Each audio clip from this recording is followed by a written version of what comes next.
ఓం భూ వరాహ నమః. అనంతమైనటువంటి విశ్వంలో 800 కోట్ల మంది దేహాలలో ఉన్నటువంటి అనేక సందేహాలకు పరమ ప్రమాణంగా వ్యాసం వందే జగద్గురు అనేటువంటి వ్యాస మహర్షులు ద్వారా అనేక మంది మహర్షుల ద్వారా ఇవ్వబడినటువంటి అఖండ మహాసంకల్పమే శ్రీ విశ్వచక్రం ద్వారా పరమ ప్రమాణమై ఉన్నది. అందరికీ అన్ని సందేహాలు నివృత్తి కలిగేందుకు ఆస్కారం ఉన్నది అని అఖండ మహాసంకల్పాన్ని ఆరంభం చేసుకోవడం జరిగింది. దీంట్లో భాగంగా 5వ రోజు స్వాధ్యాయంగా యక్ష ప్రశ్నలు ధర్మరాజు సమాధానాన్ని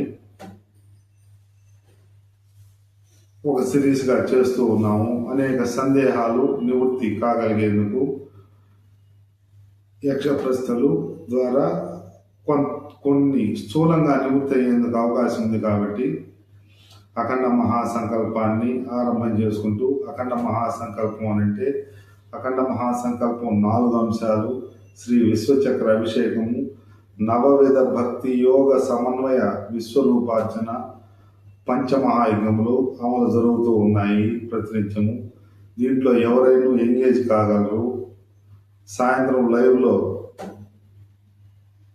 ఈ సందేహాలని సమీక్షగా నిర్వహించుకుంటూ ఉన్నాము 1 గంట సేపు లైవ్ ద్వారా.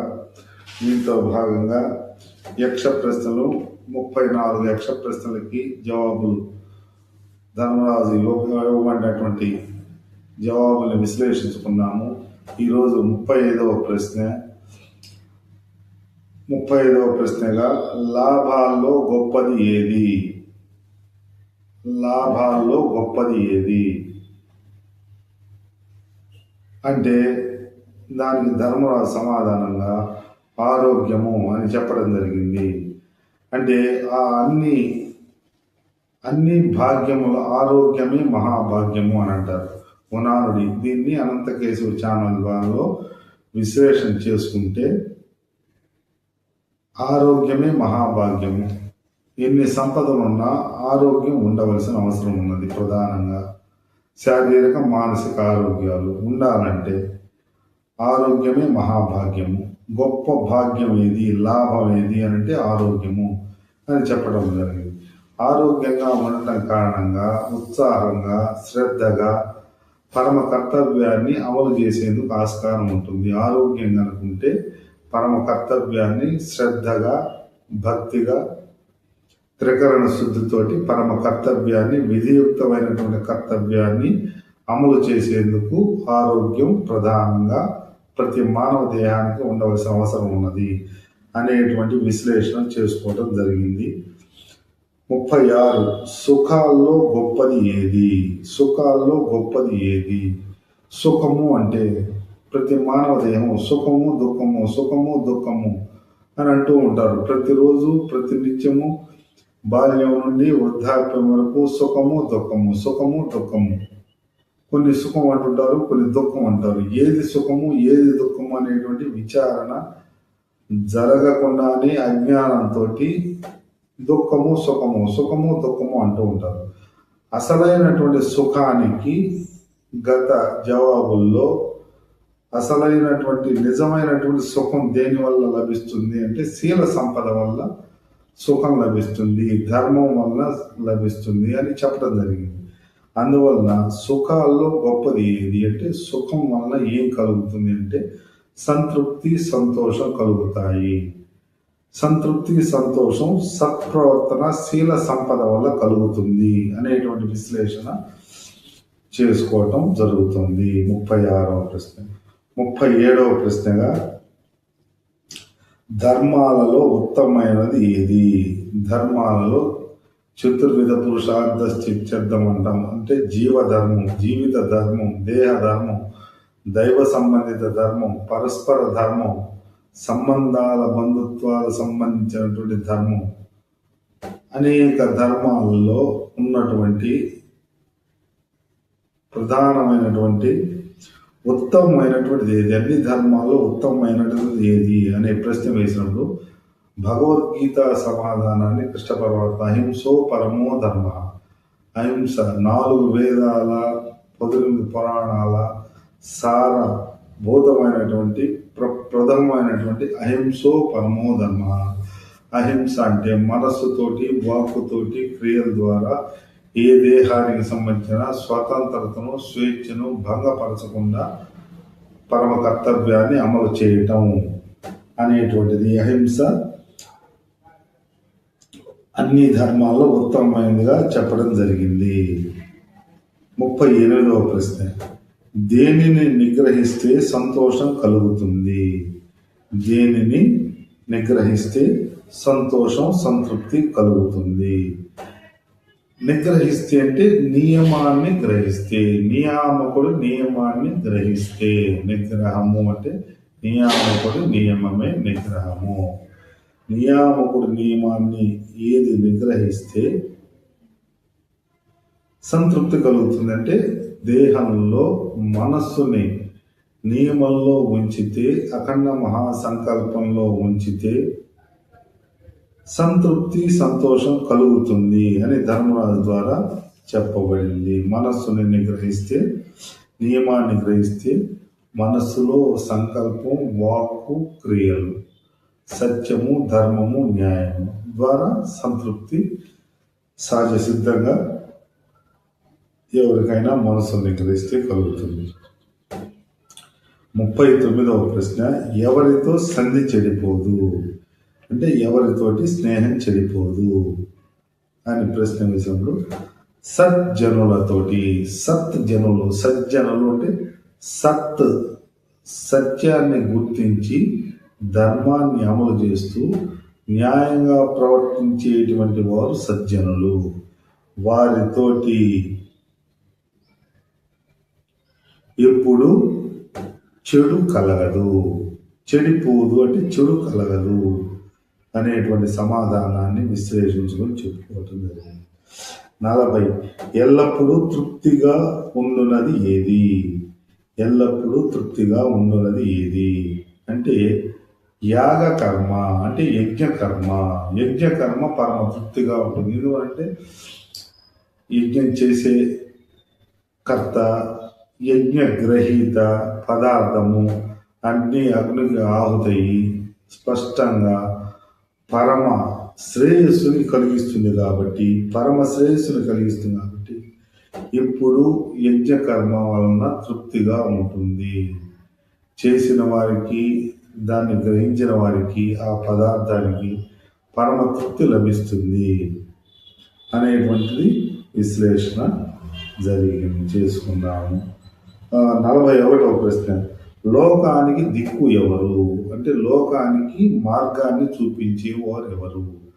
దిక్కు అంటే దిశ, దిశ చూపించేవారు ఎవరు అనేటువంటి ఇది అత్యుత్తమైనటువంటి ఆధునిక కాలంలో వేసుకోవాల్సినటువంటి ప్రశ్న.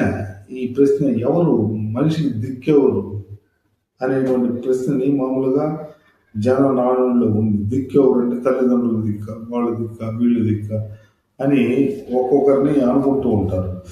అసలు లోకానికే దిక్కు ఎవరు అంటే సత్పురుషులు.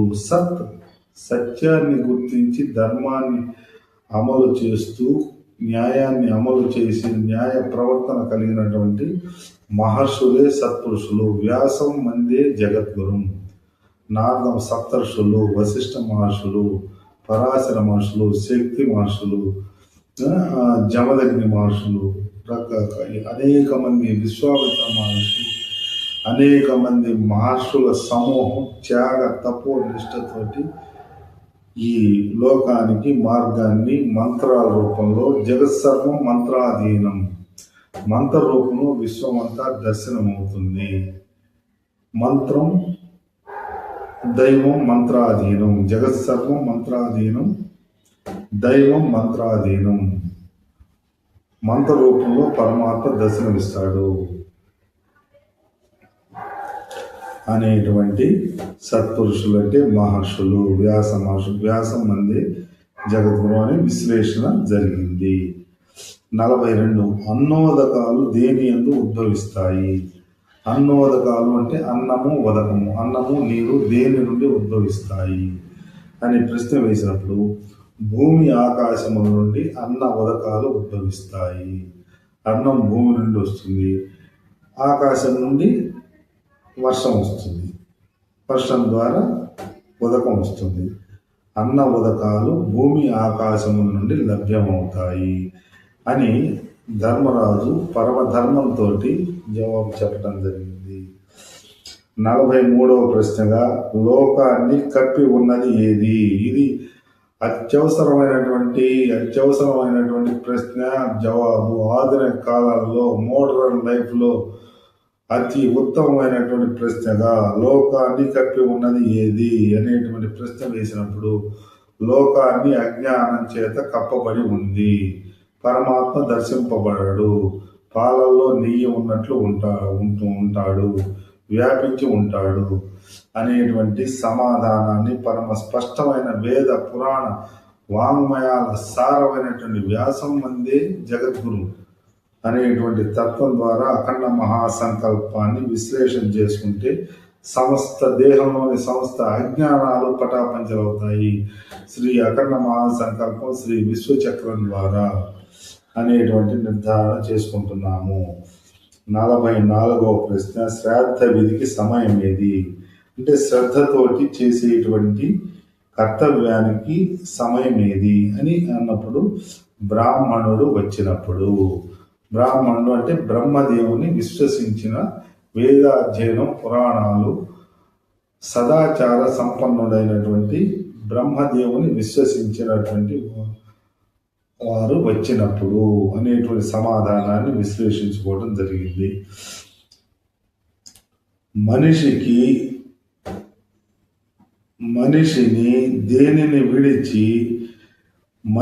దేనిని విడిచిపెడితే సర్వజనాదరణీయుడు, శోకరహితుడు, ధనవంతుడు, సుఖవంతుడు అగును.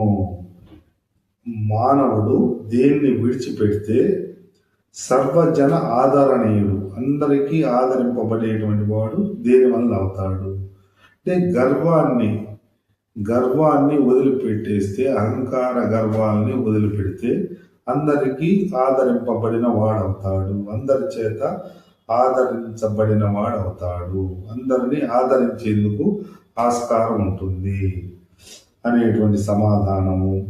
మరియు శోకరహితుడెవరు అంటే దుఃఖం లేనివాడెవరు?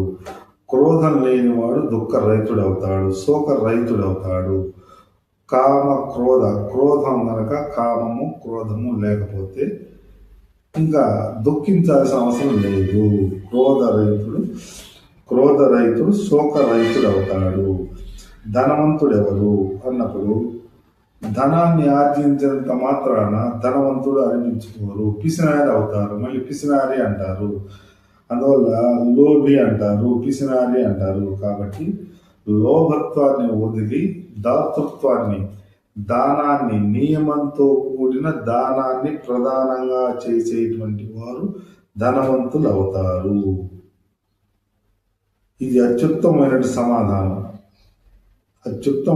సమాధానంగా నియమంతో దానాన్ని ప్రదానం చేసినటువంటి వారు ధనవంతులు అవుతారు. సుఖవంతుడెవరు అనేటువంటి ప్రశ్నకి తృష్ణ లేనట్టు, తృష్ణ అంటే కామదాహం, మోహం కామం మోహమే తృష్ణ. ఆ తృష్ణ లేనటువంటి వారు సుఖవంతులుగా ఉంటారు అనేటువంటి సమాధానాన్ని చెప్పడం జరిగింది. 46వ ప్రశ్న తపస్సు అంటే ఏమిటి? తపస్సు అంటే తన దేహానికి సంబంధించిన పరమ కర్తవ్యాన్ని, అంటే తన వృత్తి కులధర్మం ఆచరించటం అని చెప్పడం జరిగింది. తన వృత్తి అంటే దేహానికి సంబంధించినటువంటి వాస్తవాన్ని గుర్తించి పరమ కర్తవ్యాన్ని అమలు చేయటం, దేహానికి సంబంధించినటువంటి పరమ ధర్మాన్ని అమలు చేయటం, ఈ రెండు పరమ కర్తవ్యాల్ని అమలు చేయటం, సత్యాన్ని గుర్తించి త్రికరణ శుద్ధితోటి పరమ కర్తవ్యాన్ని అమలు చేయటమే తపస్సు. శ్రద్ధావాన్ లభతే జ్ఞానం. శ్రద్ధతోటి చేస్తే తపో ఫలం లభిస్తుంది. తపస్సు అంటే ఒక యజ్ఞం లాంటిది. ఈ విధంగా 46 ప్రశ్నలకి యక్షుని ద్వారా వేయబడినటువంటి ప్రశ్నలకు ధర్మరాజు ద్వారా సమాధానాలు చెప్పడం జరిగింది. అఖండ మహాసంకల్పం ఆరంభమైంది. అఖండ మహాసంకల్పంలో ప్రతినిత్యం అఖండ మహాసంకల్పం 4 అంశాలని శ్వేతవరాహ కల్పే దేహాత్మ విచారణ, పరమాత్మ తత్వ విచారణ, జీవిత సూత్ర నిర్ధారణ 4 అంశాలని చెప్పుకుంటూ శ్రీ విశ్వచక్రానికి అభిషేకం చేస్తూ ఆత్మ శుద్ధి నిమిత్తమై విశ్వచక్రానికి అభిషేకం చేస్తూ నవవిధ భక్తి యోగ సమన్వయ విశ్వరూపార్చన వ్యాప్తి చేస్తూ పంచమహాయజ్ఞాన్ని అమలు చేస్తూ చేయటం జరుగుతూ ఉన్నది. దీంట్లో ఎవరైనా ఎంగేజ్ కావచ్చు. రాత్రి లైవ్లో మరింత విశ్లేషణాత్మకంగా సమీక్ష, సందేహాల నివృత్తి నిమిత్తం రాత్రి 9 గంటలకు లైవ్లో వీక్షించగలరు, గమనించగలరు. శుభం భూయాత్. ఓం తత్సత్.